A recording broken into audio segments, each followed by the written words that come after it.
अस्सलाम वालेकुम नाज़रीन, मैं हूँ आपकी अपनी होस्ट फातिमा। आप देख रहे हैं मज़लूम की आवाज़। आज हमारे साथ एक ऐसी लड़की मौजूद है जो मज़लूम तो नहीं है मगर ऐसी बीमारी में मुब्तला हो चुकी है जो जिसने उसको मज़लूम बना दिया है। तो क्या वजह है उसकी, क्या बीमारी है और हमारे तक वो किस लिए आ पहुंची है, सुनते हैं उसी की ज़बानी। अस्सलाम वालेकुम। वालेकुम अस्सलाम। जी, क्या हाल है मेरी बहन, कैसी हैं, ठीक है? जी शुक्र अल्लाह का, ठीक आप बताएं। जी, अल्हम्दुलिल्लाह मैं भी ठीक हूँ। मेरी बहन, आप बता रही हैं कि आपको एक ऐसी बीमारी में मुब्तला हैं, जिसका इलाज भी चल रहा है और आपका अभी सहारा भी कोई नहीं है और आप सहारा की तलाश करते हुए भी हमारे तक आप पहुँची हैं। किस तरह का सहारा आपको चाहिए और क्या बीमारी है आपको? मुझे ना वो ब्लड कैंसर हो गया था, तो इस वजह से उसका इलाज अभी चल रहा है। तो मैं कह रही हूँ कि कोई ऐसे वफ़ादार इंसान हो जो मेरी हर चीज़ पीछे जो बैग पे जितना है पैसा वगैरह जो भी है वो सँभाले। आपको ब्लड कैंसर हुआ है? हाँ जी। तो आपके वालिद साहब, वालिदा साहब वो आपके साथ नहीं हैं? नहीं, वो नहीं है, उनकी डेथ हो चुकी है। उनकी अभी ही डेथ हुई है 3 साल पहले।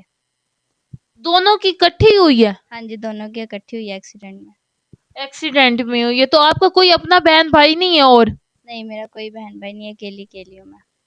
अकेली हैं आप इस वक़्त? हाँ जी।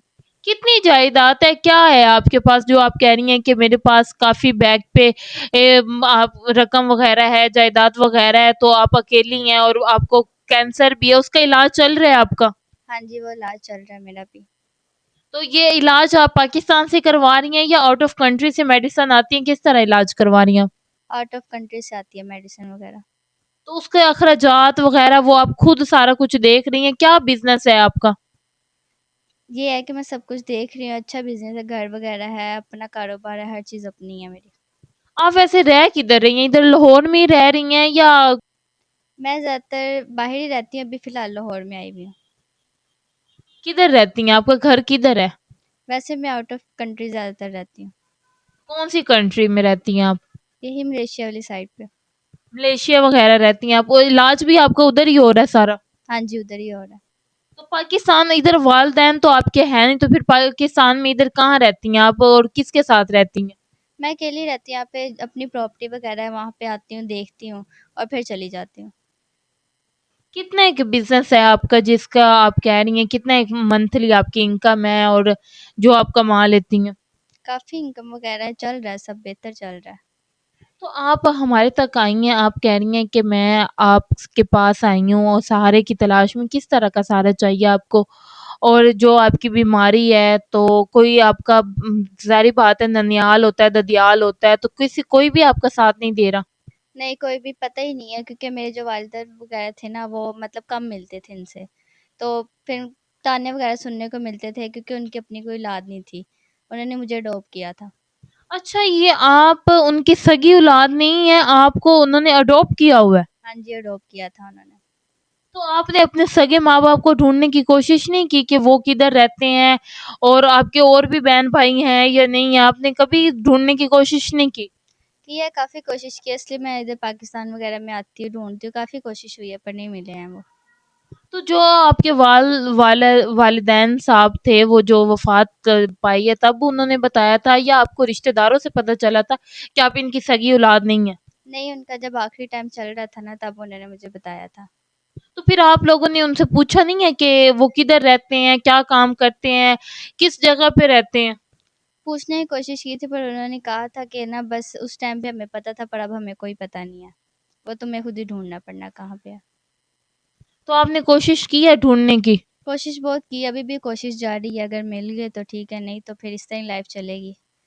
जो बीमारी वगैरह उनका इलाज हो रहा है, तो वो उसके कम टाइम ही डॉक्टर ने बताया, तो इसलिए मैं कह रही हूँ कोई वफ़ादार इंसान मिल जाए, तो ताकि ये सारी चीज़ें वगैरह वो सँभाल लें। ज़ाहिर-सी बात है, ब्लड का आजकल जो लोग हैं, जो ज़ाहिर-सी बात है गरीब आदमी तो ये इलाज नहीं कर सकता, जिनके पास पैसे होते हैं, जिनके अमीर होते हैं, तो वो काफ़ी ऐसे में हमने खुद देखे अपनी आँखों से जिनके कैंसर का इलाज होता है और वो बिल्कुल ठीक हो जाते हैं, तो आपको भी चांसेज़ होंगे, ज़ाहिर-सी बात है, डॉक्टर कुछ तो बताते होंगे ना आपको? कोशिश तो यही है कि ठीक हो जाऊँ, पर कोई चांस दिख नहीं रहा अभी। ज़ाहिर-सी बात है, आप अकेली रहती हैं, परेशान होती होंगी, कुछ सोचती होंगी, इसी वजह से आप जल्दी वो सेहतयाब नहीं हो रही। ऐसे ही है, काफ़ी टेंशन वगैरह इसकी इसकी वजह से ना, टेंशन वगैरह ले लेके ना ये और ज़्यादा बीमारी जो है ना वो हो रही है, मतलब ठीक होने की तरफ नहीं आ रही है। तो अभी आप किस तरह का सहारा चाह रही हैं? किस तरह का इंसान हो जो शादी करना चाह रही हैं या किसी हमसफ़र चाह रही हैं कोई अच्छे वाला, क्या चाह रही हैं? कोई आपके ननिहाल-ददियाल वग़ैरह में कोई भी रिश्ता नहीं है जो आपको यानी कि सपोर्ट करे या आपके साथ रहे? नहीं, कोई भी अपनों में तो कोई भी नहीं है।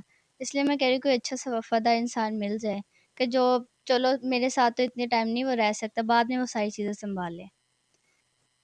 अगर देखें माशाल्लाह अल्लाह का दिया सब कुछ है, कोई गरीब इंसान हो मगर वो आपको अपने साथ रखने के लिए तैयार हो मगर उसके पास कुछ भी नहीं है, माशाल्लाह से आप कह रही हैं आपका बैकग्राउंड बहुत स्ट्रॉन्ग है, आपके पास जायदाद वगैरह है, आप अपना इलाज भी कर रही हैं, वैसे भी आउट ऑफ कंट्री जाती हैं इलाज के सिलसिले में। तो आप अगर कोई गरीब इंसान मिल जाता है तो उससे रिश्ता कर लेंगी आप, ये तो नहीं कहेंगी ये तो गरीब है इसको तो सारा कुछ मुझे देना पड़ेगा, ये वो इस तरह? नहीं, मुझे अमीरी-गरीबी से तो कोई ताल्लुक नहीं है। ये है कि मतलब कोई वफ़ादार इंसान हो और उसको मैं खुद हर चीज़ दूँगी। मुझे ये नहीं है कि वो गरीब है, उसके पास कुछ नहीं है। वो मेरे साथ शादी करे, मैं उसको हर चीज़ दूँगी। यानी कि आपको बेसिकली एक सहारा चाहिए जिसके साथ आप अपने दुख, गम, जो भी ज़िंदगी के मामलात हैं उससे आप शेयर कर सकें। हाँ जी, ऐसे ही है, मुझे कोई एक वफ़ादार इंसान चाहिए। आप कोई पैगाम देना चाहेंगे? लोग होते हैं जो हमेशा दौलत के पीछे ही भागते हैं और दौलत को ही देखते हैं और वो ये नहीं देखते कि इससे उसकी इज़्ज़त है, ज़िल्लत है या उसको किस लालच कर लेते हैं लोग और दौलत के पीछे पता नहीं क्या-क्या कर बैठते हैं। कोई पैगाम देंगे कि दौलत के पीछे इस तरफ नहीं भागना चाहिए? मैं तो यही पैगाम दूँगी कि दौलत में, पैसा में कुछ नहीं रखा है। इंसान वफ़ादार होना चाहिए। अमीरी-गरीबी 2 टाइम की रोटी मिल जाए ना, यही बहुत होता है इंसान के लिए। तो देखिए हमारे पास जो ज़्यादातर रिश्ते होते हैं वो आउट ऑफ कंट्री के भी होते हैं, वो तो आप रहती आउट ऑफ कंट्री हैं, कह रही हैं कि इलाज के सिलसिले में आपको जाना पड़ता है। अगर कोई दूसरी शादी करना चाहता है कि कहते हैं कि मैं दूसरी शादी करना चाहता हूँ, मेरी पहले शादी हुई हुई है, तो अगर वो दूसरी शादी के लिए आपको प्रपोज़ करता है तो आप मान जाएँगी, उसका प्रपोज़ल एक्सेप्ट कर लेंगी आप? हाँ, अगर वफ़ादार है, अगर वो इन चीज़ों को समझेगा तो ज़रूर करूँगी।